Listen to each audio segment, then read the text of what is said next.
Ben and Hobbs. So sit back, relax, take your black pill, and enjoy the show.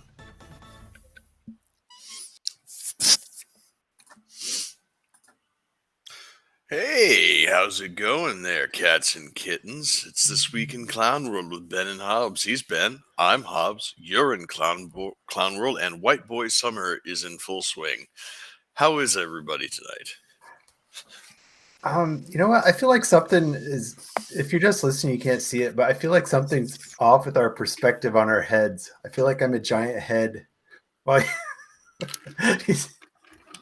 You got the camera zoomed in on you? I don't know. I don't know why we have some weird, everything went off without a hitch, but now I'm a giant head this week while you're normal Hobbs. Well, that's all relative.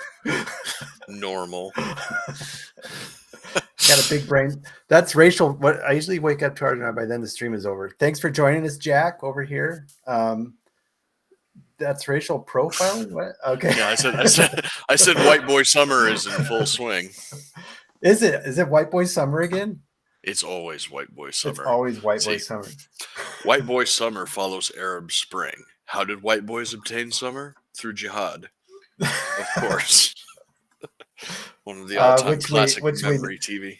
Which we know nothing about. So what are we kicking off? I mean, it seems like there's been quite a bit of news on the old Trump town hall, which I missed. Well, before we get into that, that was last night, and that was hoo-wee. But something that happened last week that we forgot to talk about, and kind of dovetails into something that happened yesterday, was the Proud Boys trial finally came to an end. Okay. And they were all found guilty of seditious conspiracy. All four defendants were found guilty of seditious conspiracy, which is a Civil War era law that has only been successfully prosecuted in the country, I believe, 5 times prior to this, between 1865 and today. And 4 defendants were found guilty. They face a maximum of 20 years in prison.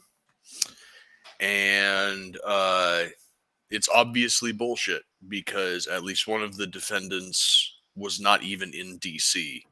on January 6th. That was the Proud Boys leader, Enrique Tarrio, who was in a Baltimore jail cell for tearing down and burning a Black Lives Matter flag a few days prior. So despite not being in the city, despite being in jail for another crime, he was found guilty of seditious conspiracy. Another Hispanic white supremacist?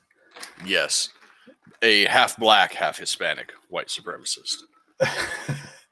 Much like the last shooter who was proclaimed a white supremacist because he made a bunch of posts about how much he hated black people. So apparently that made him a white supremacist.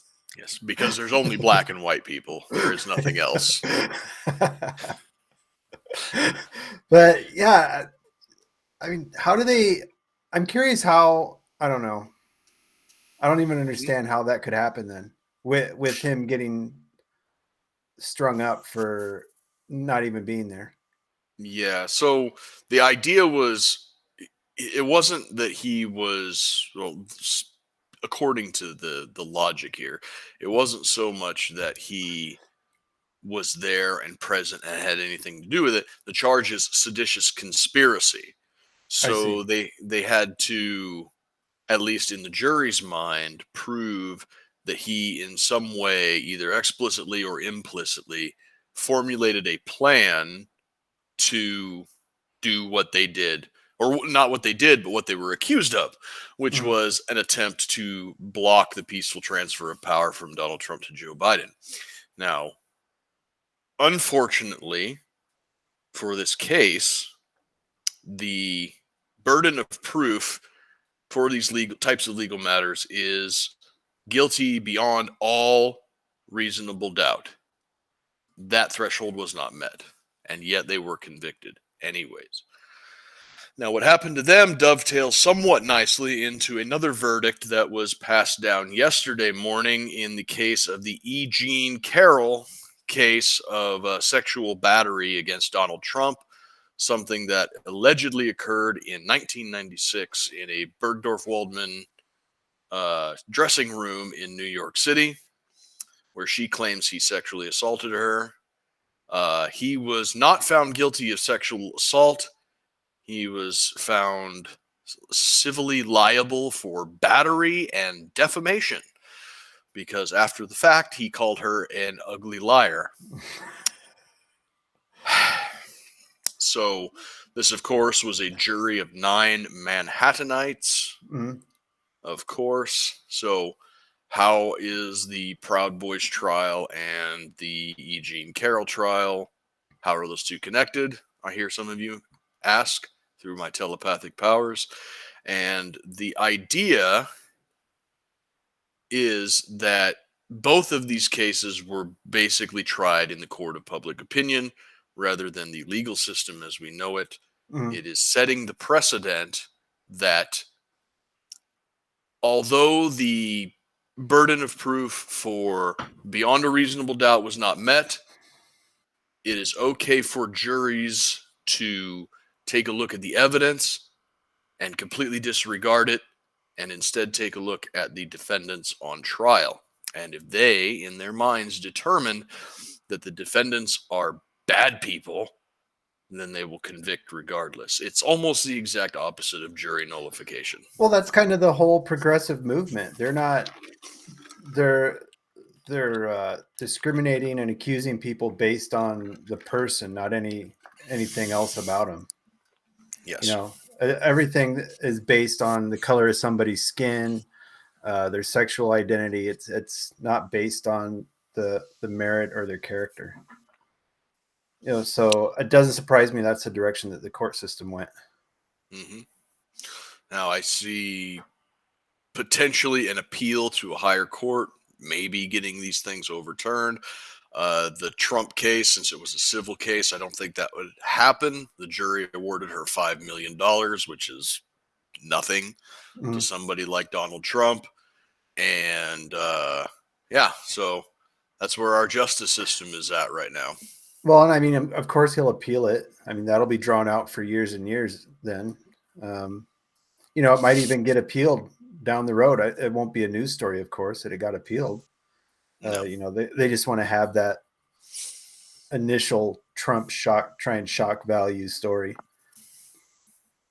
Yeah, but like most things, it completely backfired on. There was an interview with Anderson Cooper back when she first took this to trial, where she came off as some kind of a weirdo. I don't know if you remember that interview or not, but Anderson Cooper was asking her questions, and she was like, "So a lot of people think of rape as sexy," and he's like, "I don't think anybody." I don't think anybody thinks of rape as sexy. I think they think of it as a violent power dynamic. She's like, no, you know, like the fantasy, the rape fantasy. And he's like, we're going to take a break. I mean, yeah, he just like was like, come on, Yeah. let's go to a break. Let's go to a break. And then she kind of gets like the flirty eyes and was like, you're fascinating to talk to. And it's like literally everybody but her must know that Anderson Cooper's gay. Yeah. So meanwhile, you had this story with Trump where, you know, he ran into her in an apartment store and he helped her buy a gift for a friend, which is hard to back up at the time. And you have on the other side of the aisle, you have the whole Tara Reid thing where, you know, she was a Biden staffer. People said that she was there with Biden when this incident happened, and Biden pushed her up against. She said Biden pushed her up against the wall, and I think she said he groped her and fingered her, and that story went nowhere, and everybody called her a terrible liar. Yeah. Again, it's not about what you did or didn't do or any of the evidence to or against. It's all about who you are. Right. Yeah. And you know, it's sad. You know, they said they had their whole believe all women thing. And, you know, then it started coming out that all these women were getting molested by progressives, and poof, it went away. Don't believe all women. Never mind. Yeah. turns out that that the left wing is a little gropier than they anticipated. The Lee Ball Whammon went away pretty quickly. Encouraged all the women to come forward with the stuff they'd been repressing or stories that they felt they couldn't come forward with, and there was too many damaging stories, and just like that, it was gone. Yeah, it's like, oh, Harvey Weinstein and Joe Biden and Bill Clinton and Bill Clinton and Bill Clinton. It's like, no. Did I say me too? Hashtag me too? I meant no.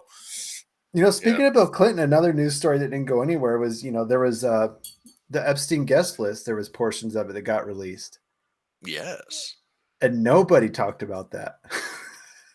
Nobody talked about that at all, and I wonder why. The Bill Clinton section of the guest list was several pages long, I'm sure. America is my favorite sitcom from Jack Hart's. America is fascinating to people that don't live here. I have some friends that live in other countries, and I could see how it could be your favorite sitcom. Over here, Jared says, "Believe all women as long as it's the correct women." That's kind of what they're going for now. Yeah, definitely the case. So, what else happened recently? So we had the Proud Boys trial. Ended up being a convict of the bad man. We had the Trump civil case, convict of the bad man. And we have all of this evidence coming out of Joe Biden and his family receiving millions and millions of dollars from foreign interests for nobody knows. Yeah, they don't own a factory. They don't have any kind of goods or services that they sell. They've been in the political limelight for literal decades, 50 years, and nobody knows what all this money was for. And we know what it was for. It's not just Joe and Hunter. It's like the whole damn family's getting money. Millions are just coming in, and it's just being doled out through these shell corporations. The whole family owns dozens of shell corporations, and foreign money comes into it and just gets dished out to all the family. Yeah, and a lot of it seems like it's just like even the family members that are, it's for Joe's OnlyFans. Just Joe eating ice cream, just dripping all over his body. Y'all wanna see me eat an ice cream cone with my feet?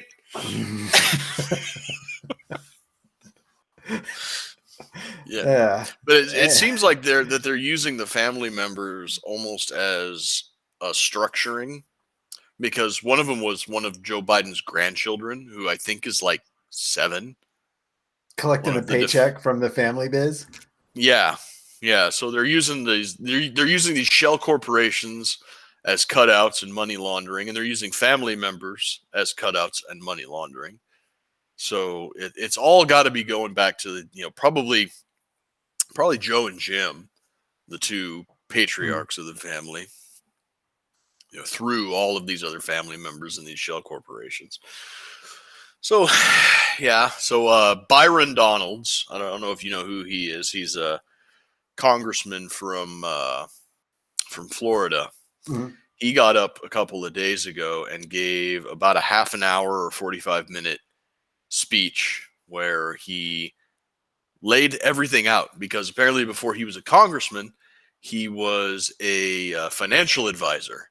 So he knows how to put the receipts together and follow the money and everything. And he's up there like laying all of this out. Like, Joe Biden's grandkid received $10 million. And then that went to this shell corporation, who then divvied it out to here and to here and to here. He's laying all of this stuff out. And he's like looking at the camera. He's like, the Bidens don't own a business. They don't make anything. Where's all of this money going? He's like, come on, people. This is Pulitzer material. What are you doing? What are you doing? They're a tech startup. Yeah, apparently. That's what the Biden should have done. Shit. Just claim that it's a Joe Biden tech startup and flood it that way. But yeah, you're right. I mean, what is it doing? Why are people giving them money and nobody seems to care? Yeah. I mean, people do care, but I mean, nobody seems to care in government. Nothing seems to be done about it. People care. People want to know what's going on, but as soon as you raise it up, the media calls you a crackpot conspiracy theorist. Half of the government does everything that they can to shut you down. Everybody in the corporate press just tries to make it go away. And the only people saying shit are people like you and me with dinky little podcasts and nut jobs like Alex Jones. Mm-hmm. And when those are the only people that are sounding the trumpet on it, it's easy. It's just, internet cranks out there making a big deal about nothing. It's like, it's not nothing. And you These can are read the foreign news governments. stories about it. You can read the news. I mean, there's news stories about it on CNN and MSNBC that, the Bidens are receiving this money, and it's just like, oh, no big deal. China gave him $10 million. No big deal. Right. It's almost like they're reporting it.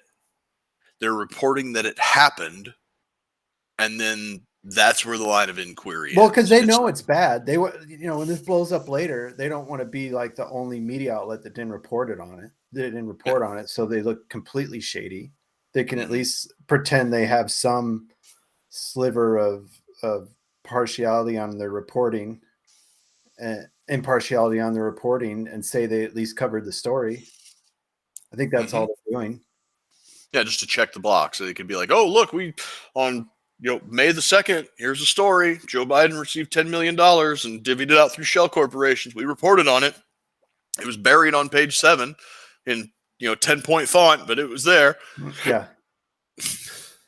And it won't go anywhere. I don't think it'll go anywhere until we get a GOP president in there, because it'll just stay buried until then. True. But even then, I think this is probably one of the very few short-sightedness areas of our Constitution, is that we have to wait for somebody in the federal government to actually pick this up and try and run with it. There is no mechanism for somebody like you or me to do anything about it. Or an independently wealthy private citizen is incapable of pressing or filing these charges. I don't think it can be done. If you wanted to have somebody like Elon or anybody like that, or just anybody with some money that can get some lawyers together to pick this thing up and take it to a court, because it's not a civil matter. It's not even really a criminal matter, is it? Like, what is the mechanism? Well, I mean, it's treason. I mean, if you're getting money if you're a government and you're getting money from a foreign government for, I don't know what the hell they're giving them. I suppose. I mean, what was the one? Romania gave them $15 million or something. Yeah, and it has to be for political influence, and that's what makes the mainstream media's reporting on this so criminally negligent, is the fact that they say that it happened, and that's the end of the story on their end. It's like, okay, Romania, China, whoever gave the Bidens X millions of dollars for what? Well, and that's the next question. One of the reasons maybe it's also not being pursued is that so much of the establishment is maybe already doing this. Maybe every scumbag politician has 4 or 5 shell companies that's full of their family members, and who knows, Pharma's feeding them money, Raytheon's feeding it money. Maybe it's just so common that they're just blowing it off because they don't want the public to realize that everybody's getting this. Maybe so, but even then, the guy was the vice president. Now he's the president. He wields more influence and more power than, say, a representative from Wyoming or something. That whoever that guy is probably isn't pulling strings to the same degree that Vice President and then President Joe Biden and his family is. It's the same thing with, we brought up the Epstein thing. Same thing with the Epstein thing. And Ghislaine Maxwell, both of them found guilty of sex trafficking To whom? To whom? Right. Joe Biden gets millions and millions of dollars from foreign entities. For what? Right. For what? To whom? For what? Those are the questions. Not the fact that it happened. For what reason? To what end? That is where the line of questioning needs to go. And they won't do it. For what? Yeah. Why? That's the thing that's boggling is what are they getting for this? There's got to be some sort of trail of what they're getting. That's a lot of money to be tossing around. I mean, you know, to come from the country Romania, it's a small country. 15 million probably isn't a small amount for Romania to throw into the Biden kitty. So what could Romania possibly want? You know, is it tied into Ukraine? Possibly. You know, that's the weapons deals, some type of something with immigration. I mean, shit, it could be something as meaningless as something to do with Andrew Tate, for all we know. It really is the sky is the limit. You know, what does Romania get for their $15 million? What does China get for their $10 million? What does Raytheon get for how much they gave to them? What does Pfizer or Moderna get for whatever? Like, what are they getting for this? Why? And why is nobody asking these questions? Then you had Hunter. I mean, it's come up before and it just gets pushed aside. The whole Burisma thing, you know, senior advisor or some bullshit position. What did he have? Do you remember? Yeah, he was a senior advisor. He was making something like $50,000 a month. For what? He's not a petroleum chemical engineer. He's a lawyer, I think. I that's what he went to school for. I have no idea what Hunter does. But he seems in the middle of all of these things. Mm-hmm. You know, is he the shadow government? Is he what's running the strings on Joe? You know, our whole government is acting like they're smoking crack right now anyway, so he very well could be. He could be the puppeteer. He could be the spider in the middle of the web. It very well could be Parmesan Hunter. We've said that. It's like, who's running Joe Biden? What if it is fucking dumbass Hunter Biden? That would explain a lot. It's so crazy. Everything is messed up. Yeah. And you know, the Hunter story has more to it. He's got a lawsuit now for some lady wanted to use his last name on her kid. Yeah. Because it was his kid. They proved it was his kid. He's behind on child support. She wants the family to recognize the kid as his kid, and he's refusing to do so. Then he got divorced. The Romania thing came up in his divorce because somehow he said he was the only one that knew about it. His dad didn't have any knowledge of it. But then in his divorce, these emails come out to his wife. She's waiting for the $1 million to come from his Romania thing.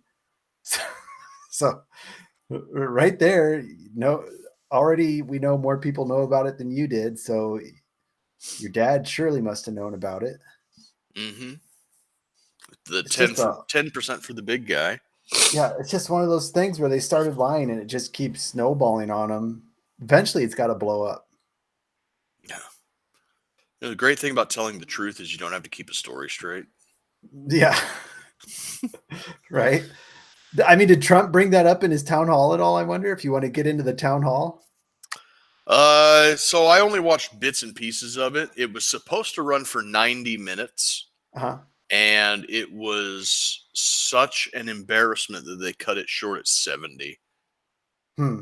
Like they cut it short 20 minutes early because he was just the audience was laughing and clapping. He was just cutting it up out there. CNN, the anchor that they sent, looked like an absolute dipshit. And so yeah, they cut it early, and now everybody on the left is pissed off at CNN for even holding the thing. So what was it? It was like CNN was interviewing him on a stage, or it was a town hall where they had Katie something was the name of the interviewer, and they had an audience of people that were prospective Republican or undecided voters. So it was a fairly friendly crowd for Trump. And he came out and she was just asking him basically campaign questions, but they were all loaded questions. They were all biased. You know that old saying of, you ask somebody in an interview, like, so when did you stop beating your wife? Yeah. A lot of the questions were like that. Yeah. It's like, well, I've never beaten my wife. And, it's like, well, how are you supposed to respond to that? But yeah, a lot of the questions were like that. But, Trump was in true Trump form. It felt like 2015 campaign trail Trump again. When he was just barbs and slings and arrows, and he was Jedi force pushing everything they threw right back at him, and it was fun. That's probably the best way to put it is it was fun. And everything that they threw at him just backfired, because you can't get in the mud wrestling with a pig, because you're going to get dirty and the pig's going to have a good time. And Donald Trump is the piggiest politician of them all. Well, and I hope he carries that forward in the Republican primary and just makes it an issue about him and Joe, as opposed to attacking all the other GOP candidates.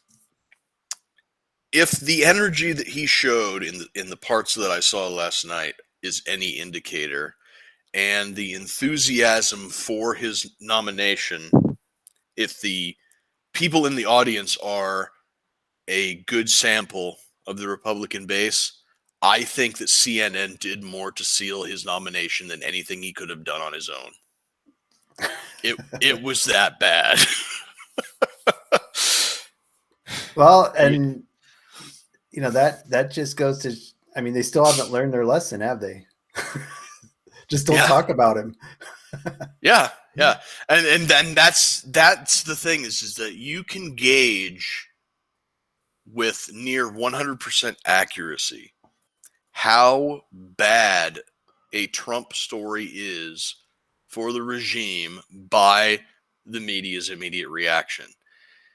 And they are shitting their pants over this CNN town hall. Like, they had the talking heads were like, oh, I can't believe that CNN did this. They just gave him a platform to lie and lie and lie. And that's all he did was lie and lie and lie. And then you go back through it. He's just having a good time at their expense, So, see, some of the things that came up was she obviously brought up January 6th, obviously, and was like, why did it take you 3 hours to say something about what your supporters were doing? And he just kind of goes, oh, well, I don't think it took me 3 hours. He's like, wait a minute, hold on.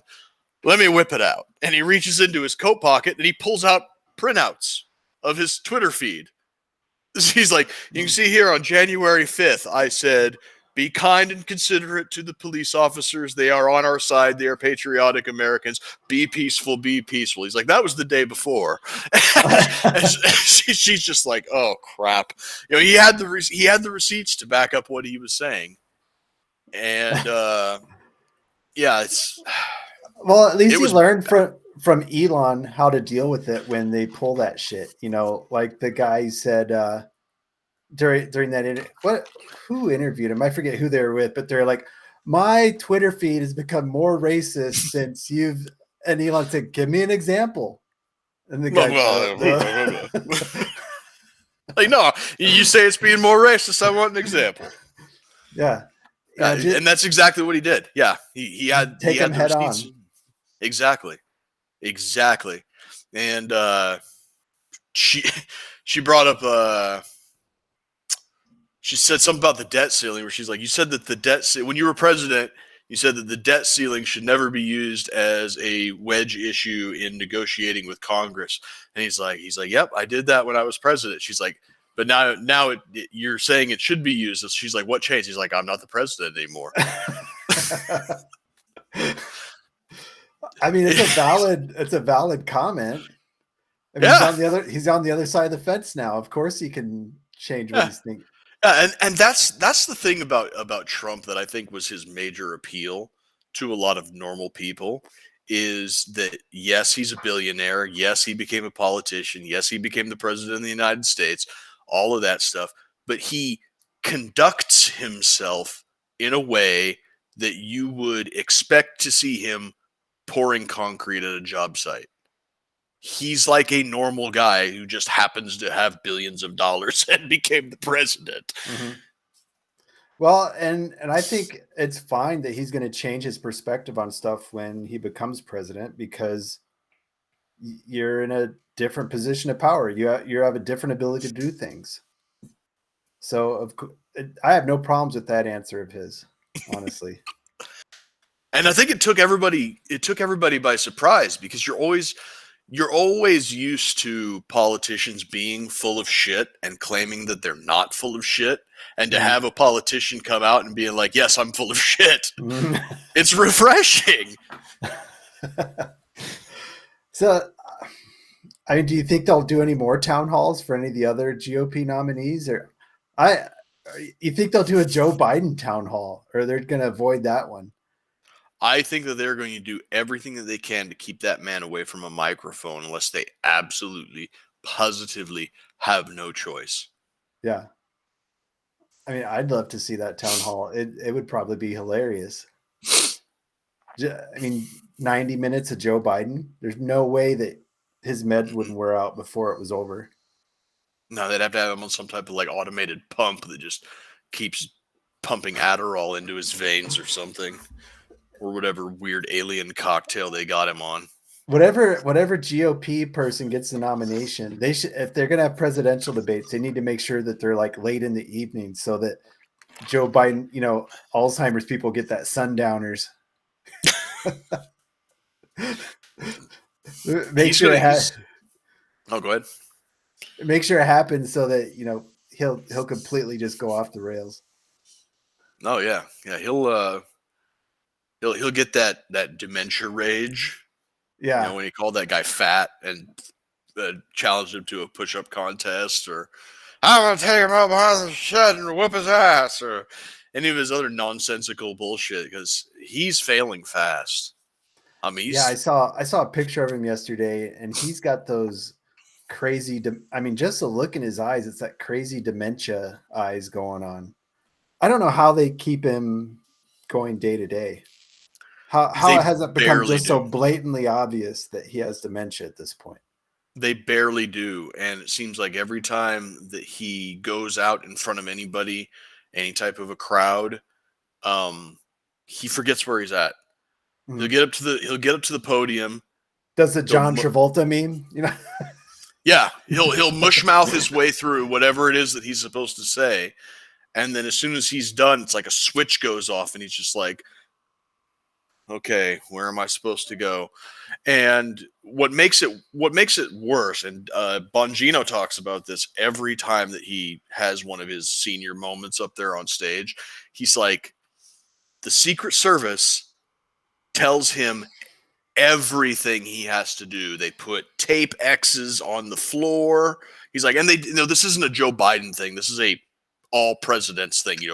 Go here, go here, go here. It's all scripted.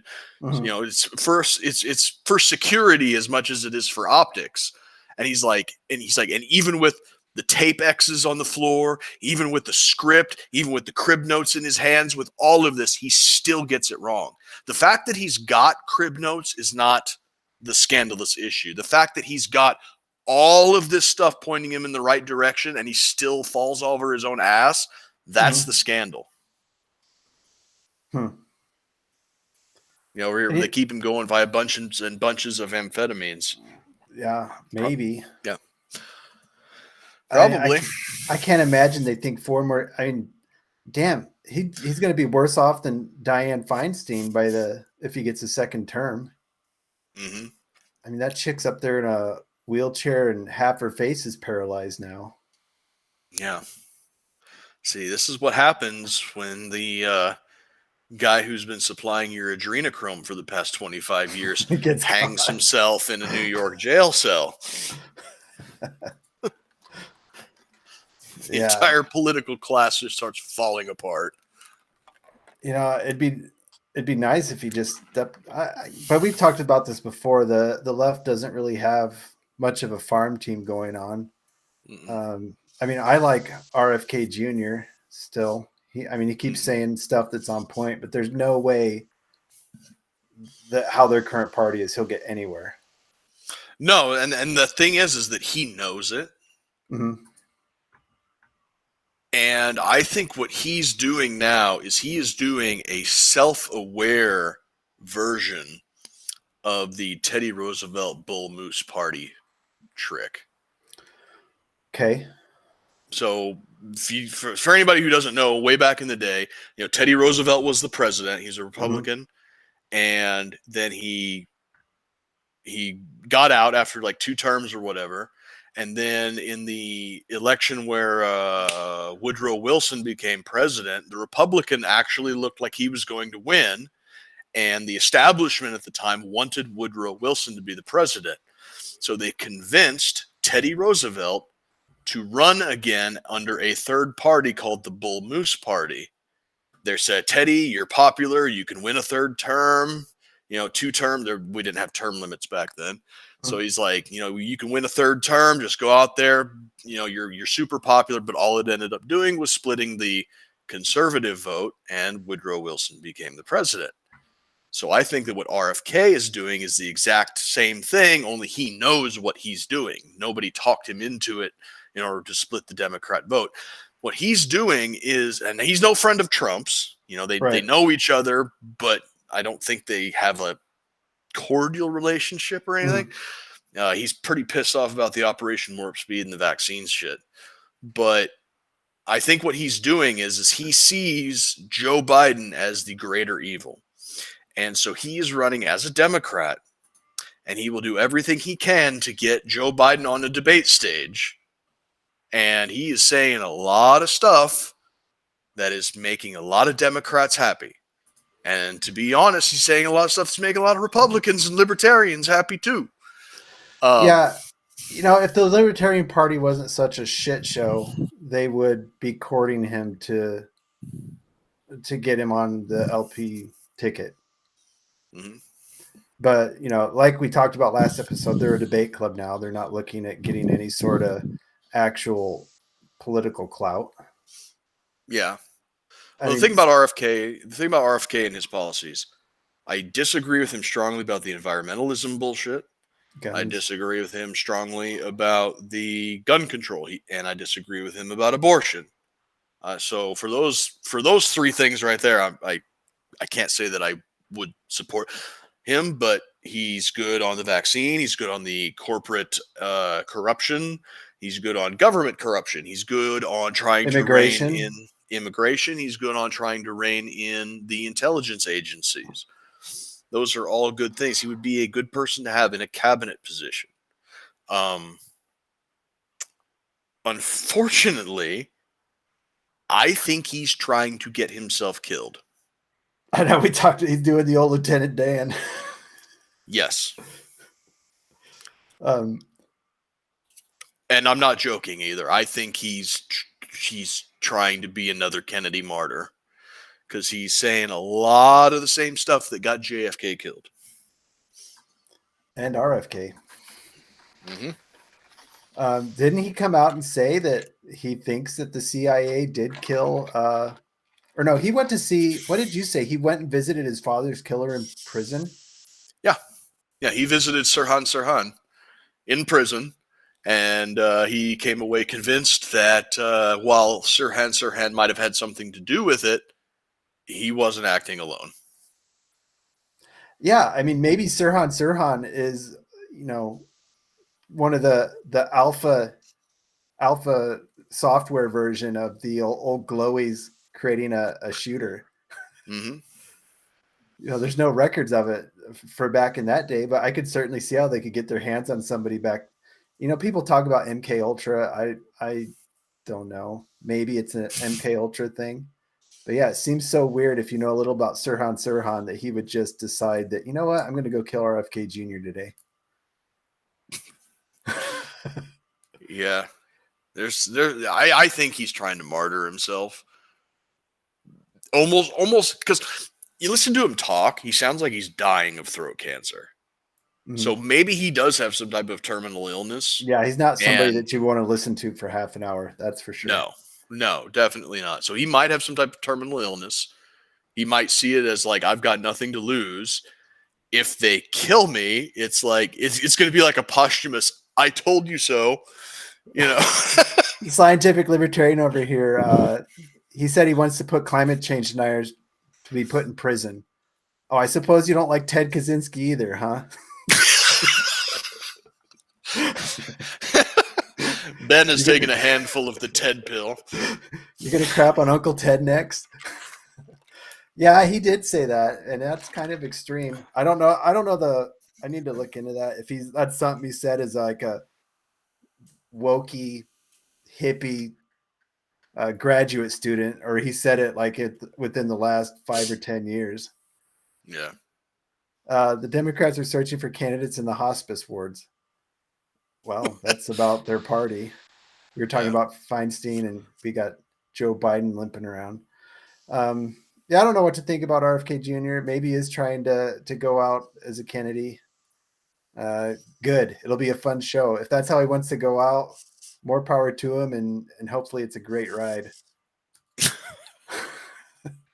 I'm waiting for him to drop some info about UFOs next. Oh man, that would be super interesting. I mean, they shot his uncle, they shot his dad.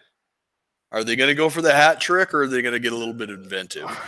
Too bad they didn't shoot. What would Teddy be? Teddy would be his.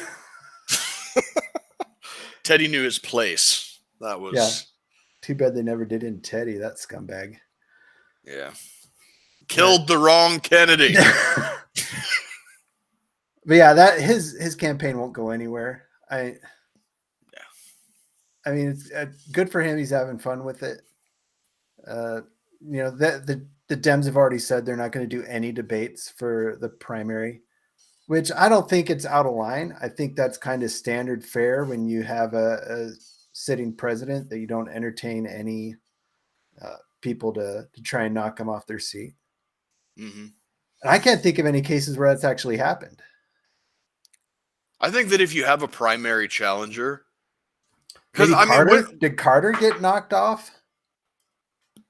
I don't know. The thing is like, I don't think we've had a primary challenger to an incumbent in forever. And I think that, personally, I think that if you have somebody who's going to step up and primary an incumbent candidate, you are owed debates as an American citizen to be an informed voter. Uh-huh. And to just kind of, Frenchman wave it away, it's I think that's doing a disservice to not only the democratic process and the American people, but to the candidates themselves. But of course, can't have Joe Biden get out there in front of a microphone and debate anything. I guess it's never happened here. Ford almost lost to Reagan. Kennedy gave Carter a bruising in 1980. Ted Kennedy, I guess. Johnson sidestepped the issue by withdrawing after winning the primary. But no, it's never happened. Yep. There was I guess President Franklin Pierce was denied the Democratic nomination. We're getting some history by the Democrat Party because he was in the northern states and he allowed the spread of slavery to the western states. So they didn't give him the nomination. So Joe Biden could set history if that happened, but it won't happen. Yeah. Shame. Not a chance. So what else? There was one more thing we wanted to hit on. We had the Trump town hall. Title 42. Title 42. Yeah. Oh boy. So Title 42 is a health emergency Public measure. Health. Yep. Yeah, that was put into place that gave the Border Patrol the ability to immediately expel migrants from the country because of the pandemic. I mean, I don't know why you needed to have a special Title 42 when we have, laws And I already. think one of the caveats there is they couldn't try again. Yeah. The Title 42 sunset last night at midnight, and waiting in the wings for Title 42 to end, several tens of thousands of Latin Americans and people from all corners of the globe are waiting across our southern border to bum rush the country. I heard it today that our we might get to that. But I heard ATF agents improperly wearing body armor, steel target gongs. You might hit on that. But that was ridiculous. But where was I going with this? Oh, I heard it today that our DHS people were in contact with the Mexican Border Patrol agents. So we have all of these people that are along the southern border, and they're just hanging out with them, and then Mexican Border Patrol, and then the border, and then America. Mm-hmm. And then every once in a while, a group of like 100 to 150 illegal immigrants would just spontaneously get up and run across the border. And it was like clockwork, like 100, 150 every, few minutes or whatever. And people found out that our DHS agents were in contact with the Mexican Border Patrol and were telling them, send another 100, send another 150. While they were, they get across the border into the United States, they get a NTA, a notice to appear, which is a court hearing for their asylum process. 3 years from now, 2026, they get all of that processed, and then they call the Mexican Border Patrol, be like, all right, send another group. They are facilitating illegal immigration into the country. And this is where I'm pretty sure that you're on the same side of this as I am right now. This does not help anybody. This does not benefit the people coming across the border. This does not benefit the people living in this country, and it does not benefit the people who are remaining in these people's country of origins for various reasons. First off, it doesn't help us in this country because we're having a whole bunch of new people coming here with low skills, low education, don't speak the language. We don't know why they're here. Could be criminals, could be human traffickers, could be drug smugglers, could be genuinely good people coming to find a better life. A Chinese guy in a sombrero. Yeah, exactly. A Chinese sleeper cell agent coming in here to blow up a power substation. We don't know anything about the people coming here. So that's why it doesn't help us.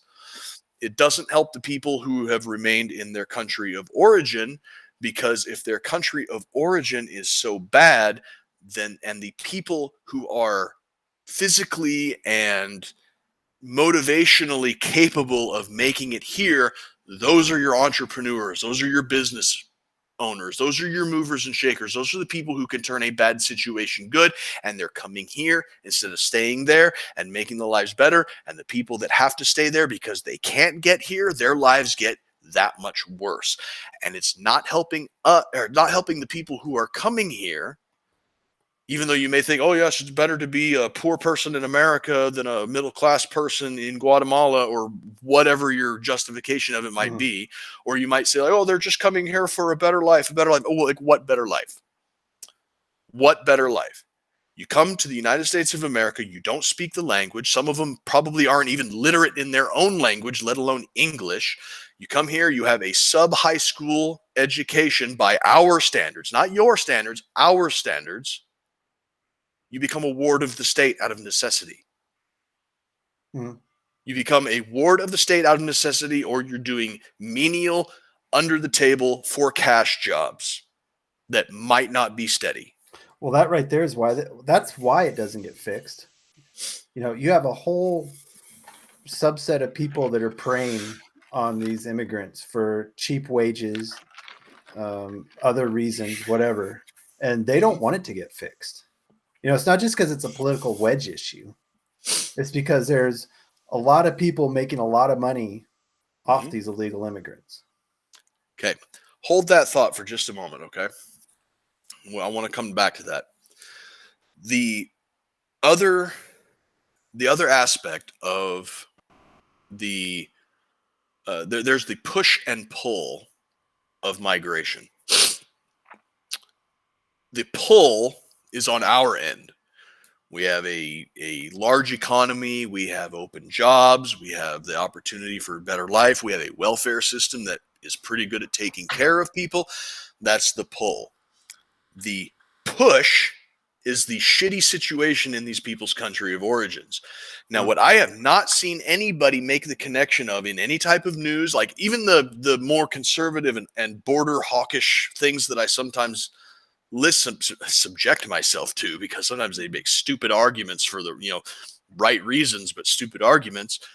But the reason that those countries are doing so poorly is because they have enacted the same top-down, big government, socialistic domestic policies that the very same people in this country who are rolling out the red carpet for these illegal immigrants want to enact here.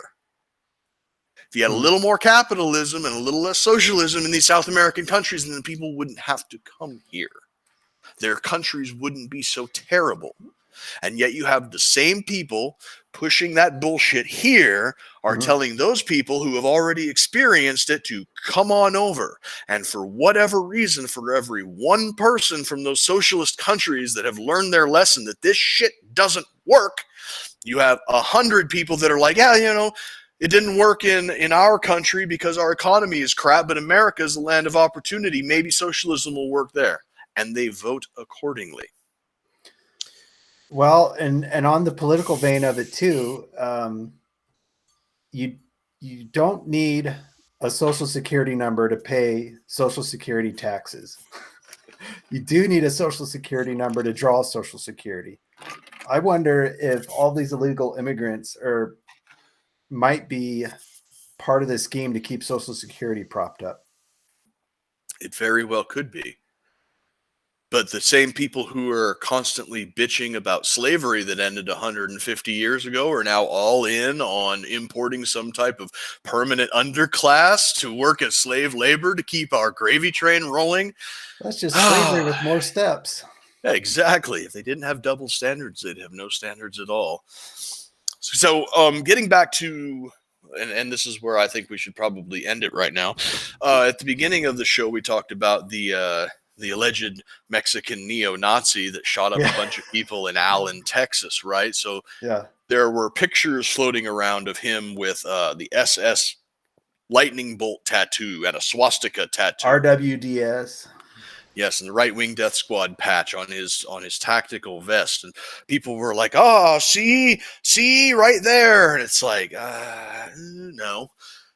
Because, one, the tattoos were fresh. You could see how they were welted up around the edges. They were fresh. And two, a Right Wing Death Squad patch is a Velcro patch. It's easy to just slap it on. This, now I don't want to sound too conspiratorial and tinfoil hatty out there, but this strikes me as a bit of a false flag attack because with Title 42 ending, the need to smuggle people into this country illicitly more or less evaporated. And the Sinaloa and Gulf State cartels sat down, and had a meeting for the first time in history 2 weeks ago to discuss initiating mass casualty events in the United States in order to prod our government to extend Title 42, because human trafficking has surpassed drug smuggling as the cartel's number one source of income. You know, You- did you play not to get to, did you play the Cyberpunk 2077 game? No. They went to war with Mexico in like the late 2020s. I wonder, is it over Title 42? Say what? I wonder if it's over Title 42. In that game, part of the story arc is a war with Mexico in like the year 2028 or something. I don't know about that. I don't know anything about the Cyberpunk 2077 game. But all I know is that human smuggling nets the cartels over $10 billion a year. It has surpassed drug smuggling as their number one source of income. And with Title 42 gone, the majority of that money will evaporate. And the cartels are not going to let that money slip through their fingers. So if they can initiate a wave of violence in this country, caused by immigrants, by Hispanics, you think? Either caused by immigrants or targeted at massive crowds of immigrants, whatever will get the administration the excuse that it needs to shut the border down and extend something like Title 42 or actually enforce the laws that we have, that will allow the cartels to justify charging money to smuggle people into this country. Cartels at the border with machine guns just driving them backwards? I don't know. But all I know is that the cartel makes money from a closed border. They're going to find a way to make us close the border. As wacky as it sounds.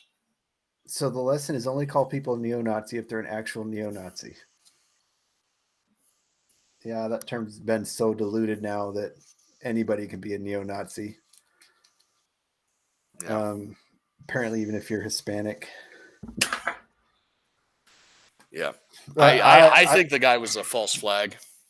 I think that the cartels, because he was a member of an unaffiliated street gang in Texas that routinely is hired out by cartels for odd jobs in the United States. And I think that they either have this guy's family or they offered to pay this guy's family enough money for him to get a swastika and SS lightning bolt tattoos 2 weeks before he went and shot a place up.